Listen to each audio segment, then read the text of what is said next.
Okay, so this is what I'm starting to make is little pieces of brass that I've soldered together, rather poorly actually. But I'm using that pattern and I've cut all the little pieces out with brass. And here's how I do it. I don't know if there's a better way to do this or not because I'm not really good at soldering.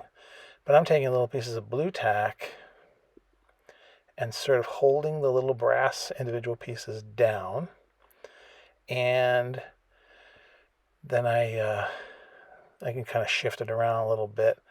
And my notion is I should be able to just plop some solder on there, or solder, I don't know, and just tap it, and it should hold together. So what I'm doing is lining those up, just using the pattern. The pattern's 1-to-1, and putting a little piece of blue tack down that holds the brass in place.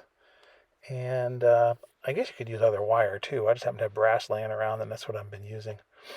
But it's boring to watch this, so I just speed this up a little bit.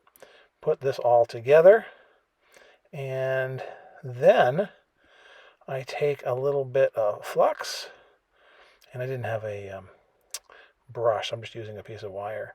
And I took a little flux, and I just put it at each joint, and I've made sure these are actually touching. The brass is touching it together. So it should, in theory, when you put the solder on there, it should roll into place and form a nice joint. Then I have my iron and my solder, and someday it heats up. I actually got a new soldering iron because this one seemed like it wasn't working too well. But once I got a little piece stuck on there, I just would barely tap it and it would sizzle. And then I put a little bit more on the next one. And sometimes I need a little bit more solder on there. And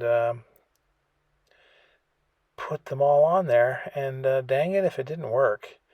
It gets dicey then when you start putting them all together. Because what happens is you got these two sides, which are now made, and they worked out. Well, the problem here is that the little blue tack heats up, and so then it gets really sticky. And so maybe choose somebody else other than blue tack to do this, or let it cool real well, and then you could probably pull it off without any problem. It all worked out after all. It wasn't the end of the world, but so anyway, pull this apart, and there I had my two sides, and then the difficult part is cutting the little pieces of wire, which again, by my index finger down there, you can see a whole list of little black lines. They're all numbered. So there's one that is going to be the in-between pieces that's going to hold these two guys together, these two sides. And the hard part was lining those up and getting them vertical and putting the little ladder in between those. It worked. It took a couple times to make it work, and my job in the end isn't that clean. Because what happens is, see, they when you put the solder on there and the heat, it'll pull off some of the other stuff you put on. So you have to sort of probably use different temperature solder so that that wouldn't happen to you. But that's the little trapeze I'm starting to make. This piece down here with this 3 vertical pieces, 1, 2, and then 3. And then you've got the little horizontal pieces underneath that'll make the whole cage. So anyway, that's the plan. Now we're going to move on to the actual engine mount. So my wife helped me a lot here. So I'm trying to show you, if you look carefully, had my little optivisors on. This was only to show people, it's kind of a waste of time. She did her best. But it's supposed to show you that there's really no way to cut these things out other than very tediously to take them very carefully and cut. These are extremely fine.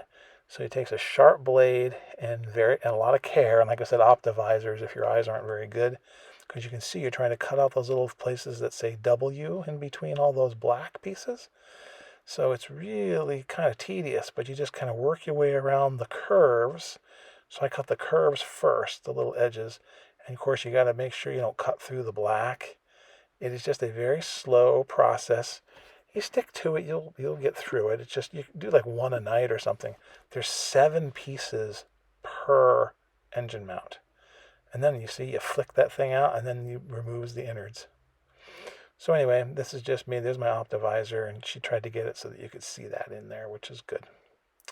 So then once these are cut out a little bit, I colored them from the back side with my black Sharpie to try to color all the edging that's inside. And this stuff actually seeps into the paper, and it does pretty well. In fact, it seeps so much it goes over some of the edges.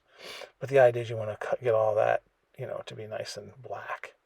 Then you have to very carefully cut these things out. And the only way to do it is to line it up, press firmly, and then take several very light passes, because you don't want to slip and you don't want to cut these things apart and make them crooked, because these have to all line up on top of each other. And the ends have a straight piece and then a little tiny bit of diagonal. You got to follow the picture, follow the pattern. Works fine. It's you just have to pay attention. And these two puppies are sided. They're mirror images of each other. And at the very end, I'll show you that, because you have to be very careful. But there's one that's all cut out, and there's what it looks like. And it worked very well. And then I held it and covered the edges with my black to get those done. And you do that with all of these.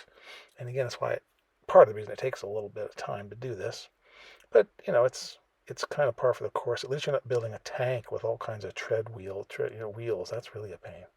So now I'm starting to assemble it. So I got the cardboard piece in the center there with the hole in it.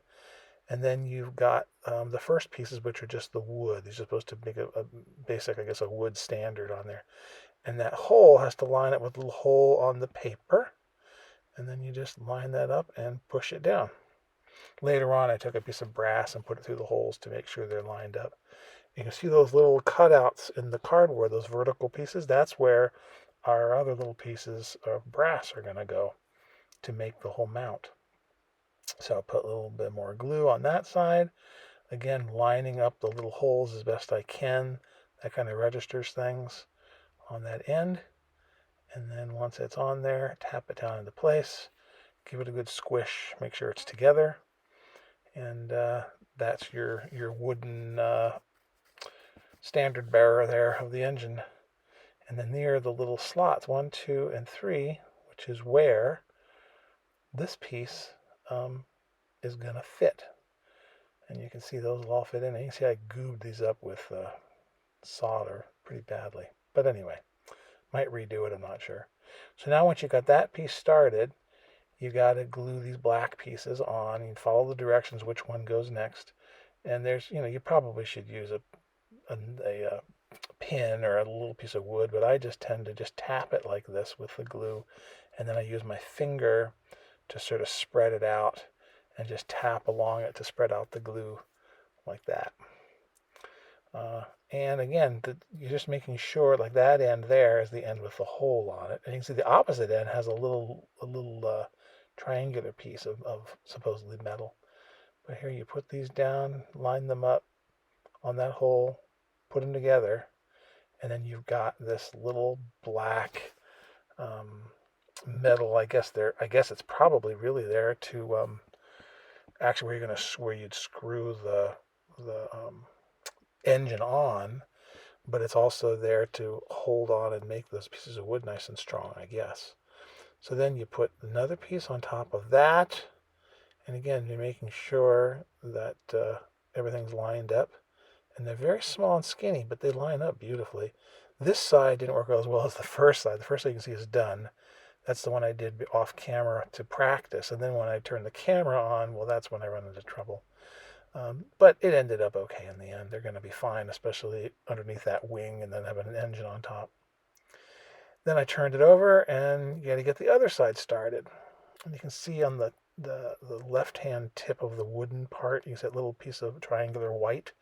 That's the inside of the that little triangle black piece that's going to come down and be a connection for one of our struts to hold our trapeze in place.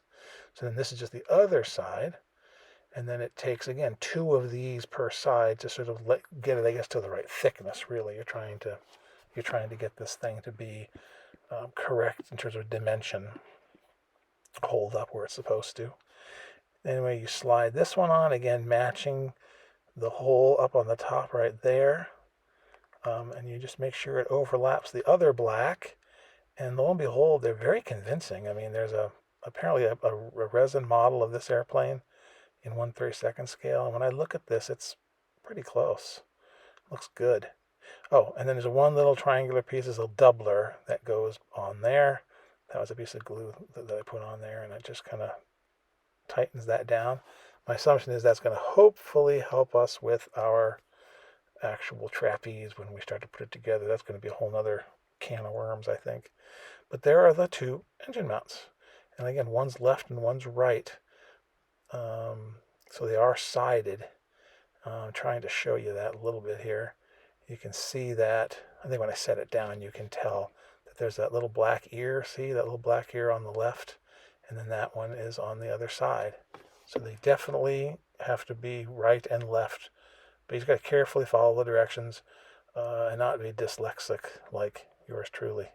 Anyway, we'll see what happens.